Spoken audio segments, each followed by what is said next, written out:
So one of the key things when it comes to manifesting what you want is the art of detachment. And I believe this is the most misunderstood thing at the same time. While it's so important, it's the most misunderstood thing. So a lot of times people ask me this question that if we should be detaching ourselves, does it mean that I shouldn't want to have it anymore? Like I don't want it. I don't have the desire, which is not true. Because when it comes to detachment, especially detachment with money, it doesn't mean you have less desire. In fact, it means that you have a burning desire. Then how do we practice detachment with a burning desire?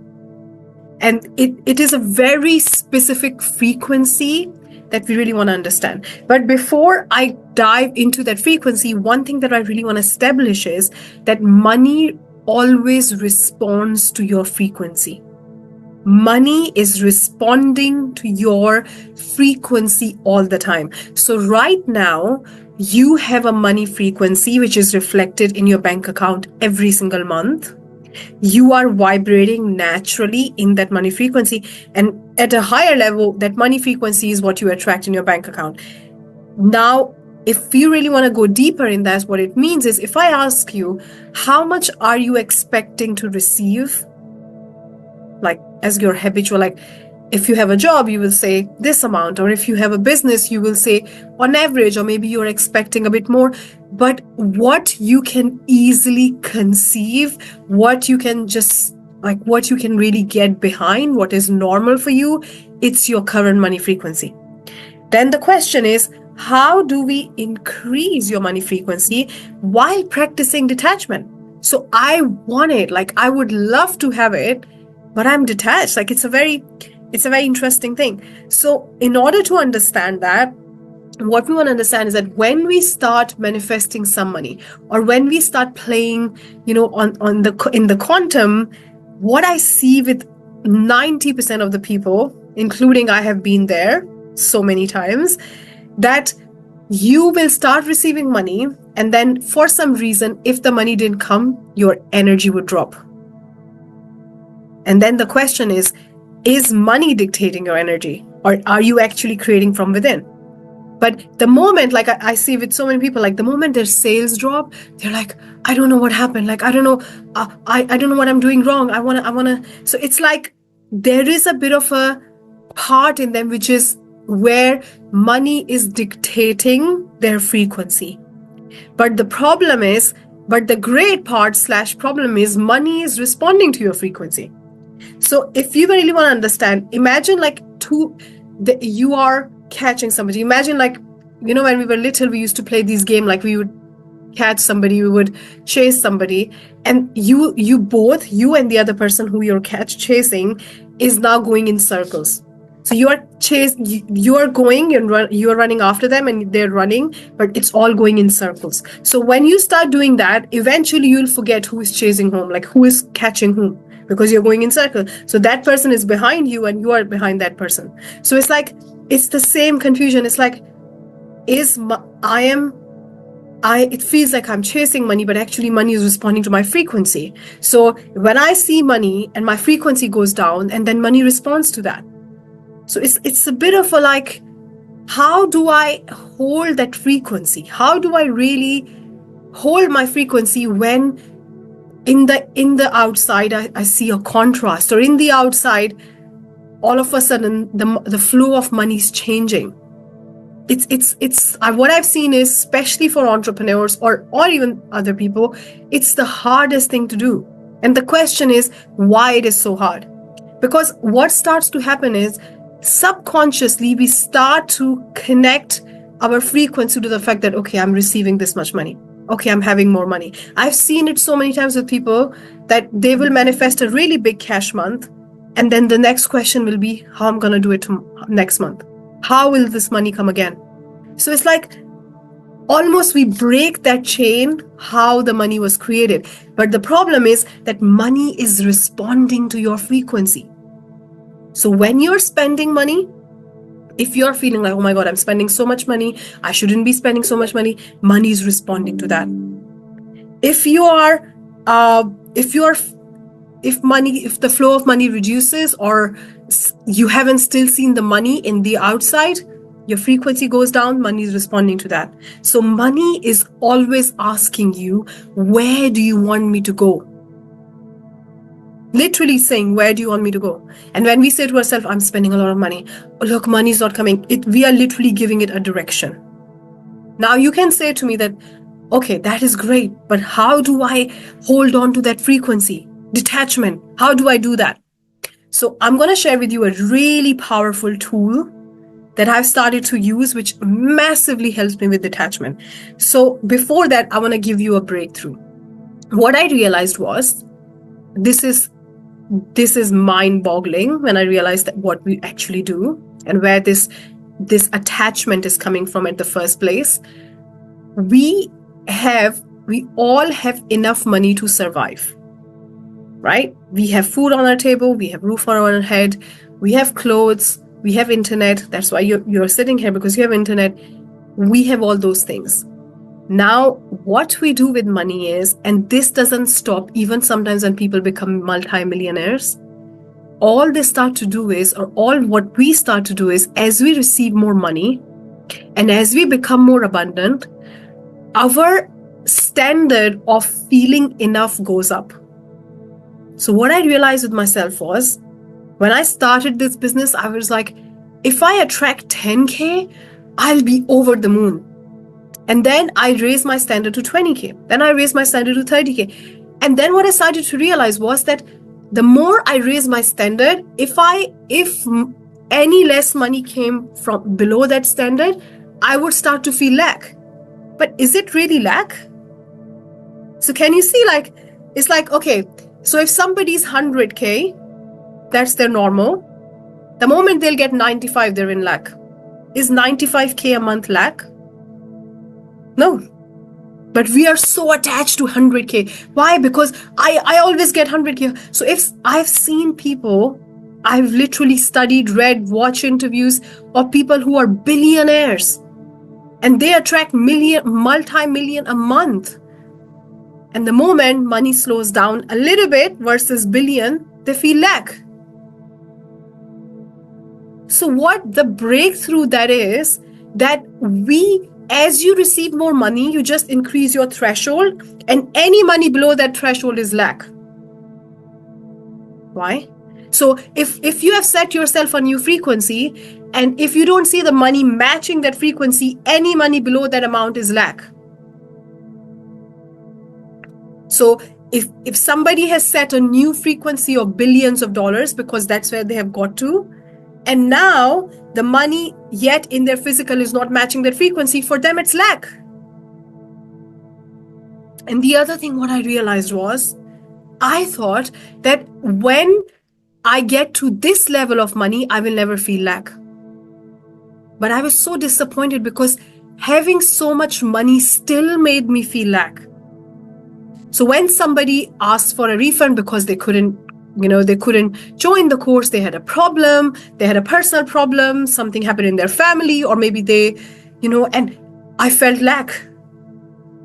Or when something else happened, like somebody said, I would love to join, and then they didn't, I felt lack. But in the factual way, there was no lack. So what we are doing is, we set ourselves a new standard, and anything below that standard is lack. Then we reach a new standard, anything below that standard is lack. And this habit doesn't even end when you're a billionaire. Because even when you get to billions, you will sometimes have this case that you might have to pay more tax. Maybe there will be a fine. Maybe you will, like I was reading the story of Grant Cardone, when he was asked to, when he borrowed money from the bank, and they were asking him, and they were giving him a lot of problem, to pay it sooner or something. So he still had money problems. So the fact is that we are already abundant, and we will always have things related to money. Some payment will. You think how many people sometimes buy iPhone and return it? Does Apple feel lack? Like, why are you returning the iPhone? What's wrong with me? Like, imagine if you go to the supermarket and you buy an avocado, right? And then you realize, oh, we have got so much at home, I didn't realize. Or maybe your partner calls you and says, don't buy more avocados. Every time you buy extra avocados, stop buying extra. And you tell the cashier, okay, I picked this avocado, but I'm not buying it. Would they feel lack? No. They say, okay, you don't want it? Perfect. Just leave it here. We'll sort it out for you. We'll put it back. But what do? Anything below our threshold is lack. But the problem is that threshold keeps on increasing.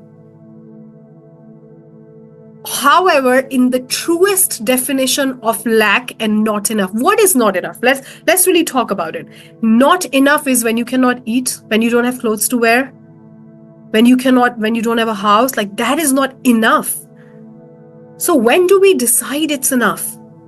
Because the threshold of it's enough is increasing every day. So my husband was having this conversation ages ago. He said to me that the money that I'm earning right now, once when I was in my university, somebody told me that they earned that much money. I said to them, what do you do with so much money? What do you do? Like, how on earth somebody can earn that much money? And now he used to find that money lack, like it's not enough. So it's not enough is ingrained, and money cannot change that. And that causes the attachment. And that makes money run our show. Like that, it's like all this time money is responding to you, but somewhere in this circle where you are catching that person and that person is running away, but they're going in circles. You don't know now who is following whom. We start to follow money. But money is following you. It has always been. So let's just recognize that. And let's recognize that I decide it's enough. Because if I don't decide right now, I will never decide it and I will never feel it. It's like, when you're wearing glasses and you're looking for glasses everywhere, and you're like, where are my glasses? Where are my glasses?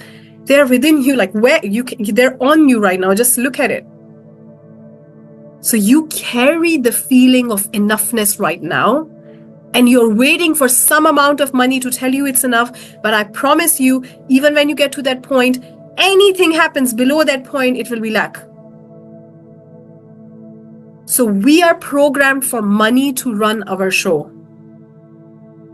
So what if we completely just tell ourselves that I'm not going to be played by this?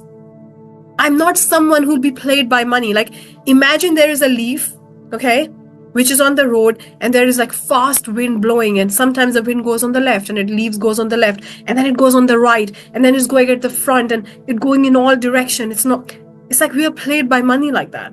But money is not trying to play us. But somewhere in this round race, we forgot that actually money is following us. So when I had this breakthrough, I realized I am going to claim my power, and I'm going to intentionally create money and not going to be hung up in this game of money now. So for me, I have a threshold which is really low for lack. Like, when I have food on the table, I have roof over my head, my kids are fine, I can still watch, TV with my kids, I can cuddle my kids, we have food to eat, we have enough. And anything above is so much abundance. So for me to feel lack, it has to go really down. But what if we don't let all these extra things like this wind and other things impact how we feel, and we know that there is enough. There is enough. And now you're fully focused on the frequency of abundance, like you're attuned in it, because you cannot create any wealth from lack. There is no match. So what if you say to yourself, it's enough. And whatever I create from now, it's going to be more than enough. And it's going to be way more than enough. And I love this game. And I love creating money because it's fun. It's fun receiving more and circulating more and then giving more and really realizing that money is your servant. It's at your disposal. It's waiting for your command. So once you stop being played by it, it wants to be played by you. So then we start to intentionally create. That means how you feel about yourself day to day is not reflected by how much money is in the bank account. Because like I am so rich right now. And I'm coming from the enoughness. And I intentionally create money. I play this game. I set my mind on abundance, like it's enough. It's enough for me. It's more than enough. And now I'm manifesting that frequency from the place of, I would love that. I would love that. But until I have that, it's not lack. It's still more than enough. So the money frequency that you're manifesting is literally a feeling. Because when you will have that money, you will have a feeling. Nothing will change. If you sometimes have arguments with your partner, I promise you will still have those arguments. If your kids drive you crazy, you will still have those experiences. If you find traffic jam, it really annoys you, you will still have that traffic jam. Right? So the only thing that will be different is you'll feel different when you're spending, when you're seeing your life. So you have access to that frequency. That means you have actually that means that amount of money is already here. So acknowledging that it's not here is the problem. Because that amount of money is a frequency and you have access to that frequency, that means you have got access to that amount of money.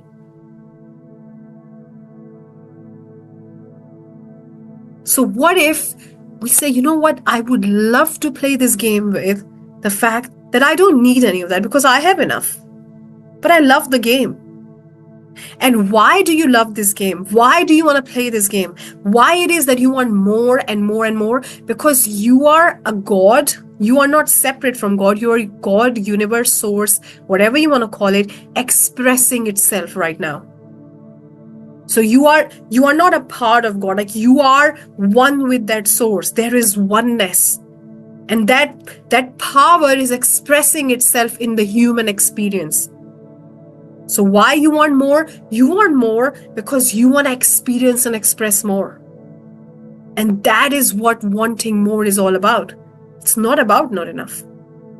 It's not about needs. So when you realize that, then the thing that happens is you set yourself a money frequency, you manifest that frequency, right? And then you want more. And then you start to introduce a higher money frequency. And sometimes in this game, you start to feel weird. You start to question yourself. You start to doubt yourself. Sometimes you start to get overwhelmed and it's like, oh my God, it's too crazy. But when you are doing that, what you want to realize is increasing money frequency is like choosing to swim in a deeper water. So every time you manifest that frequency, you go in a deeper pool. You go in a deeper pool. You go in a deeper pool. And why do you do that? Because you are a source, one with source who is expressing itself in the human experience. So actually, when you feel a bit janky, when you feel a bit anxious, when you feel a bit like, oh my God, wobbly, like everything is going crazy, when you feel like questioning yourself, having that unease, there is an invitation to grow. There is an invitation to claim your oneness more. But how will you actually become aware of your oneness if you don't feel the contrast?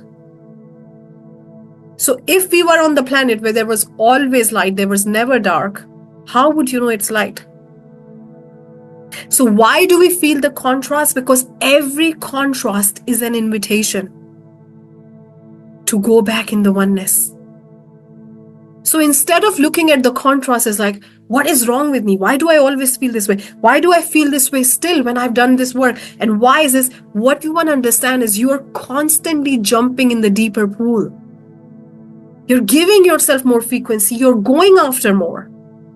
Because the spiritual side in you, the oneness, wants to express even more every time. It's like, I want more and I want more. But more. I want more. But the problem, the thing that we get stuck in is when we increase our standard of frequency, anything below less is lack. It's not. It's not lack. Lack means you don't have things to really be comfortable and survive, which is not true.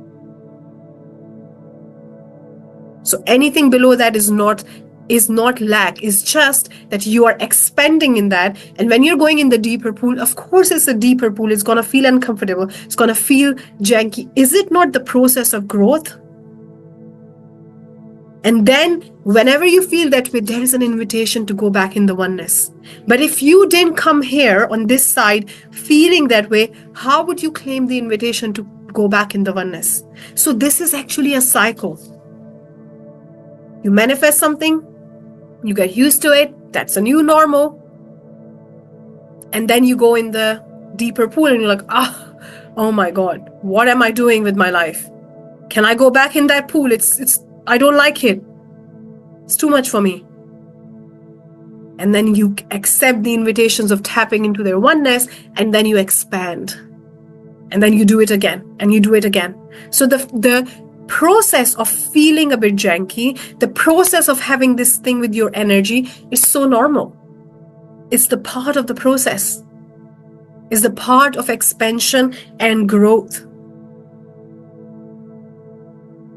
So what we realize is that what if we start to embrace that as well and realize that, you know what, in those moments I'm actually growing and I'm now accepting the invite to go back in my oneness. And then I come back here because I want to ascend. And then I go back here and I keep following this cycle, the ebbs and flows of life, and I keep growing and ascending. But it has always been enough. So I'm not actually attached to the money anymore. I'm attached to the idea of growing and playing this game.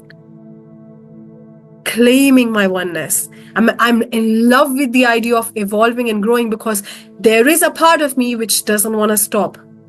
There is a part of me which is like, let's go for more. Come on. What are you doing? Let's go for more. Let's do it. So I am falling in love with who I'm becoming every single day. I'm falling in love with all the parts and all the aspects of that. So this brings to the point that let's take money off the pedestal.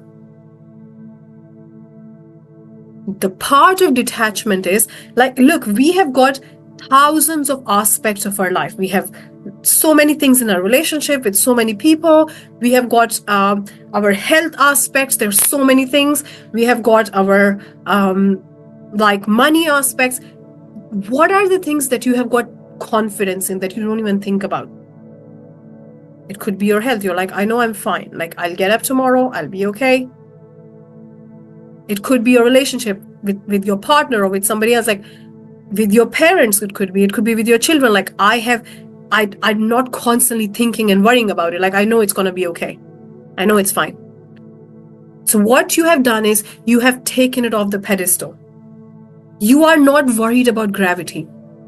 Have you seen gravity? No. Have you got any contract saying every single day gravity is going to work? Have you signed any agreement? No. You still don't think about gravity because it's off the pedestal. You have this trust and reliability with gravity without even having anything to prove it's going to be tomorrow. It's going to be there tomorrow. You just have this trust, this confidence in gravity. So you can translate the same level of confidence in your relationship with money. And let's take money off the pedestal. Money is a byproduct of who you're becoming, of how much you're ascending. So it's literally just giving you a mark like, okay, this is how much you're growing. This is how much you have ascended. So let's take it off the pedestal. It doesn't define you. It doesn't tell anything about you. It doesn't make you more worthy. It's none of that. It's like it's given. It's a tool. It's given. It's always there for you. It's given. Like gravity is a tool. It's always given to you. It's going to be always there. So one thing that I built in my identity is that I will always be in huge circulation of money. Because even if we think about it, money is like it's being circulated. Nobody really like keeps the money. Even when you take your money and put it in the bank, it's just getting circulated. Although you have it, you own it, but it's getting circulated. If you get your money and you buy a house, buy a car, you just put it in circulation. If you get money and you invest it, it's back in circulation. So actually, if you think about it, it's like passing the parcel. You pass the parcel, it comes back. You pass the parcel, it comes back. So money is being circulated. It's in infinite quantities because it's constantly circulation. So it's not stopping. It's circulating, and it's like water. It's just the waves are coming and they're going and they're coming and they're coming back and they're going. They're always there. Nobody can capture the waves. Nobody can capture money. Because let's put it like, if you take that money and keep it in your house, it's not safe. So you have to put it in the bank. If you buy gold from it, you just circulate the money. If you invested, you circulated the money. If you bought something you really love, you circulated the money. Either way, you circulated the money. So actually, you just want to get in the circulation. That's all there is. What is lack? It's circulating. What lack? Like, it's like you're in the ocean, the waves are coming. Do you want to get wet? Like, do you want to get in the circulation? Because it's just flowing. So the people with wealth consciousness, they just get in the circulation. And the people who don't, they're just out of the circulation. But one thing, when you observe people with a lot of money, because I cannot stop but doing that every single day. One thing which is really, really important is to have that knowing that money is always there. It's always there. So I built an identity of a person that money is going to be always there for me. It's going to be always supporting me. Always and always. So even now, when I get a taxi, when I can't be bothered to walk from the station, if I'm going to the city or I want to do something else, when I get a taxi, I'm like, oh my God, I'm so supported. Like, I was running late to pick the kids up and I was coming from the city on the train and I had to get a taxi back them and back to their school and then our house. Even that transaction, I was so supported. So the way I've built this consciousness is every time I spend money, I tell my mind, look, I'm so supported. I'm so supported. So I build this consciousness that I get whatever I want. So if I feel like having coffee, I'll buy it. And if that coffee costs like £5, like in UK it's pounds, or $6 or whatever dollars or pounds, it's not about the transaction. It's about what consciousness you're activating with this transaction. So I am supported with money. Like, I went for my photo shoot 2 days ago, and we literally got late because we were being a bit irresponsible, like not realizing the time, and I was late to pick the kids up, so I had to take the taxi. So I was so supported. It's like money came in and saved me. Like, it's like, oh, I'll save you. Don't worry. You do all the muck-ups and everything. I'll come and save you. That's my relationship with money. You screw things up and I'll save you. I'm here for you. So for me, it's a relationship. I'm always there for you. And how do I do that? Every time I spend money where I get the support, I keep reinforcing that to myself. I keep showing my mind, look at the proof. Look at the proof. I want something, I get it. I like that, I get it. So when I'm transacting my card, like, look, the things we pay, we have to pay for them anyway. What if you transact your card with the frequency that I get to have whatever I want? I get to have whatever. Look, I just swipe my card and that's it. I get to have it. Or you can have the frequency, spending so much money, shouldn't be doing that. From tomorrow, I'm going to be very strict. I'll not spend any money. You are spending the same amount of money. What consciousness you want to activate? So what if we start to look at money like it's always there for you? It's going to jump in and save you no matter what muck-ups you do or what things you do. It's always providing you with support. It's taking care of you. Having that relationship that it's always there. You can trust with money. Like, who in your life you have like ultimate trust? Like, if I call that person in the middle of the night, they will come and help me. Like, I know that person will, or they will listen to me, or they will support me. Transfer that same feeling to money, because you have that feeling for somebody already. You just have to transfer it for money. So the consciousness that we build, the identity that we build with money is that I will always have money. I can rely on it. It always comes and supports me. It is with me in increasing quantities. I get whatever I want. And because we are doing that anyway. And you're spending money to buy your groceries and stuff, you're supported. The more you're going to tap into that feeling, the more you're going to build that consciousness every single day. And the more money you're going to have.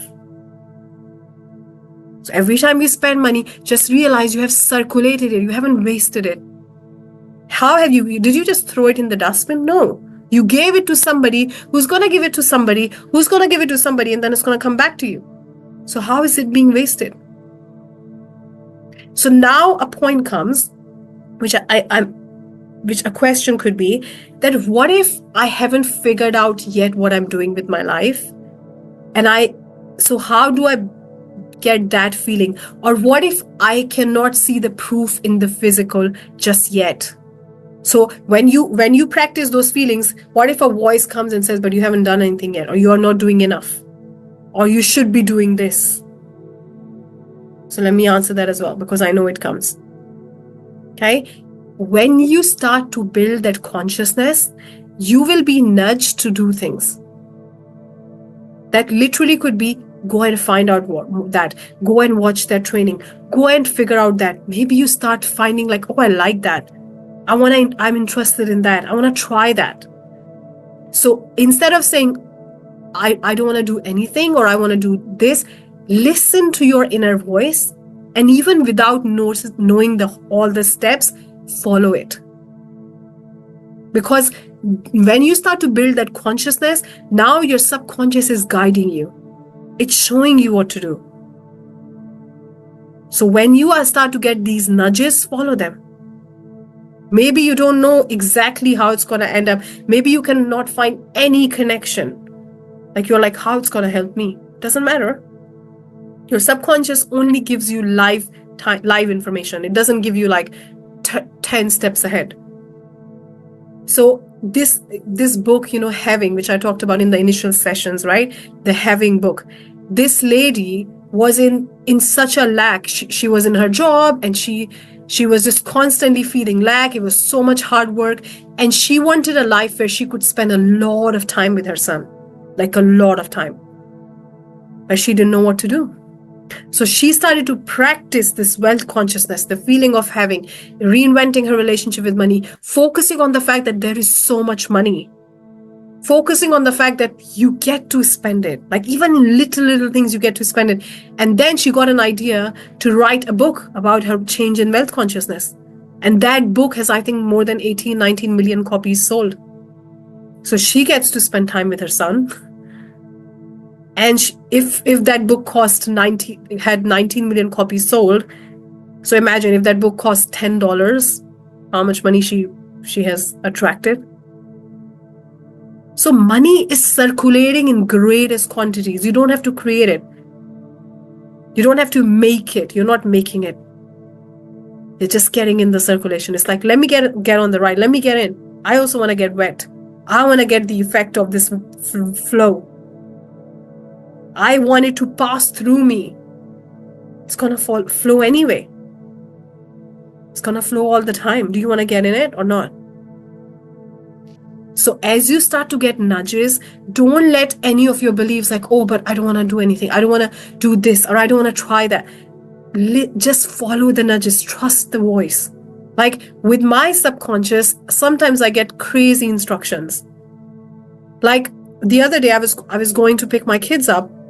And the way that my subconscious was telling me to go is the longest route. And I was running late.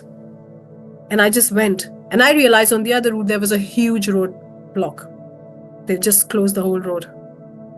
So these nudges are so powerful. Trust that voice.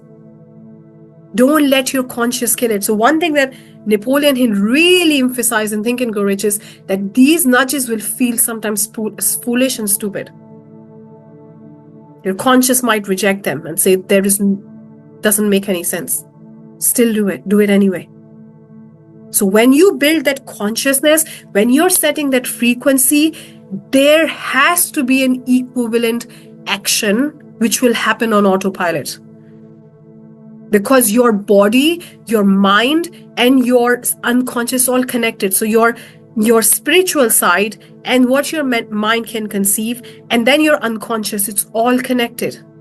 So when you start to build that frequency, your body will do something and you will be guided from your mind. So let's not question that.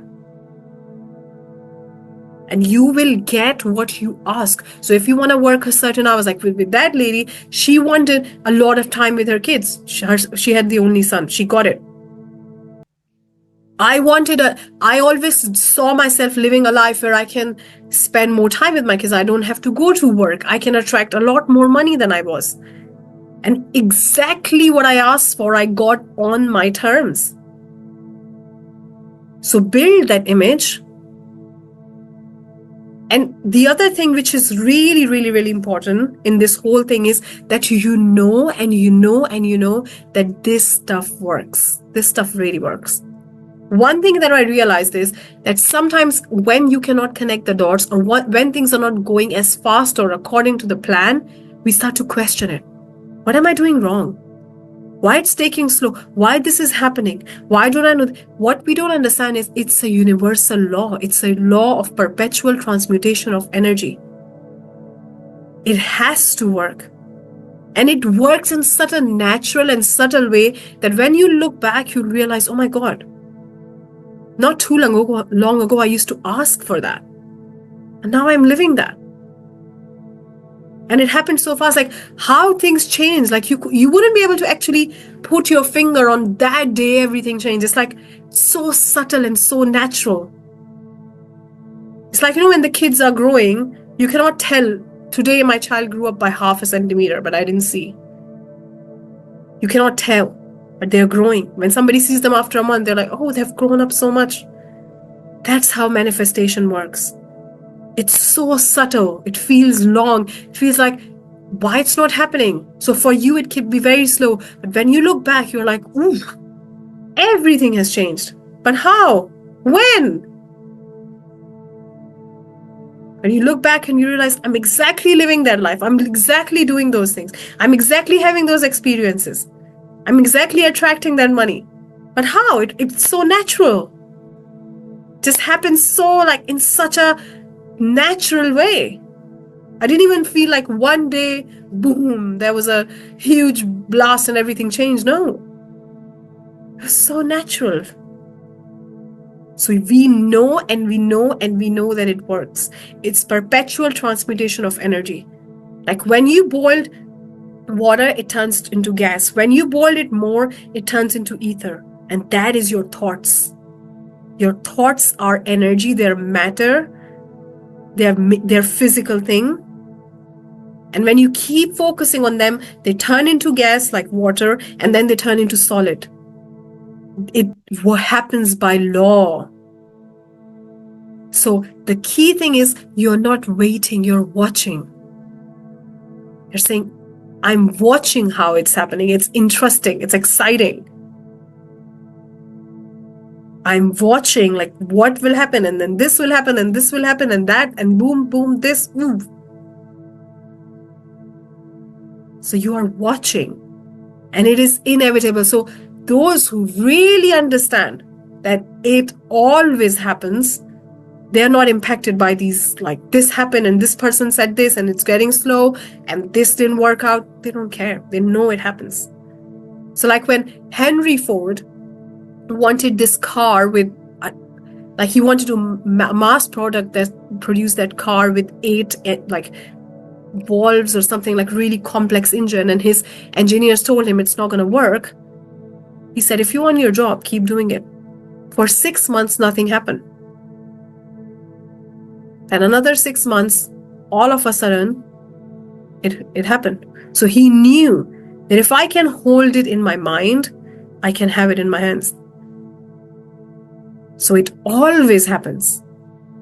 So the question is, are we thinking or are we doing a mental activity?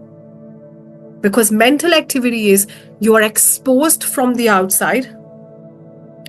You see the outside result, you see money, you see other things, and they run the show. Like you just get the stimulus, you just get the outside effect, and it's impacting everything in your mind.